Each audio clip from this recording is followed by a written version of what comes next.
Social మీడియాలో తిరుగుతోంది కానీ నాకే చాలా బాధగా ఉంది అది ప్లే చేయడానికి. ప్రసాద్ గారు, ఇలాంటి వాటిని ఎందుకు ప్రభుత్వం భరిస్తోంది, ఎందుకు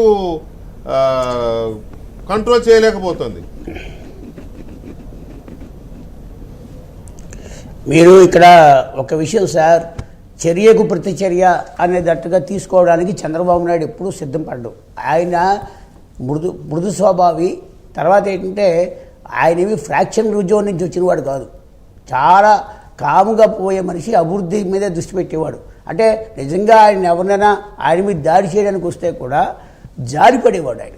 ఇవాళ 4 సంవత్సరాల పాటు నేను చాలాసార్లు మన డిబేట్లో కూడా చెప్పా, చంద్రబాబు నాయుడు ఎలా ఉండాలో ప్రజలు ఊహించుకుంటున్నారు. ప్రజలు ఊహించినట్టుగా ఆయన తిరుగుబాటు చేసి ఆయన ప్రతీకారానికి వెళ్ళేది ఉంటే జగన్మోహన్ రెడ్డి 45 రోజులకో 50 రోజులకో రాష్ట్రపతి పని అడిగేవాడు.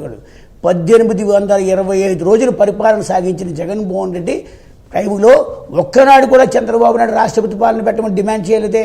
ఎన్నో అరాచకాలు చేసి చివరికి చంద్రబాబు నాయుడిని అరెస్ట్ చేసి 53 రోజులు జైల్లో ఉంచినా ఈ ప్రభుత్వాన్ని సాగనప్పటిని బీజేపీకి డిమాండ్ చేయలేదే.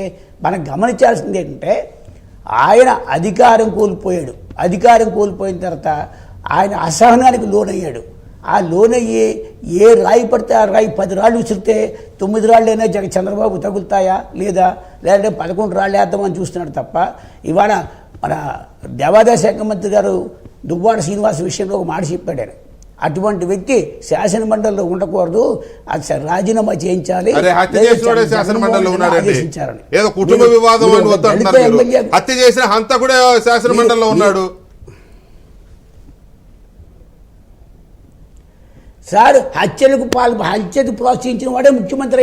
ఇలాంటి వాటిని ఇలాంటి వాటిని కనుక ప్రభుత్వం వెంటనే ఆపకపోతే, ఇలాంటి వ్యక్తుల్ని కనుక అంటే నిర్మూలించడం అనే పదం వాడకూడదు, కానీ ఇలాంటి వాళ్ళ మీద చర్యలు తీసుకోకపోతే ఇది ఆ రాష్ట్రంలో ఇప్పట్లో పోదు. జాడ్యమిక ఈ రోగం పోదు. ఇది ఒక మహమ్మారి, ఇది ఒక క్షయ, ఇది ఒక క్యాన్సర్ లాగా పట్టి పీడిస్తుంది ఆ రాష్ట్రాన్ని. ఈ భాష, ఈ అటాకు, లేకపోతే అలాంటి గొడవలు, హత్యలు.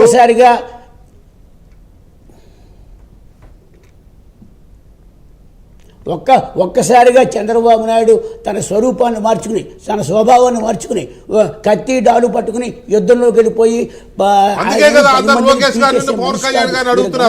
చంద్రబాబు నాయుడు గారిని అడగట్లా.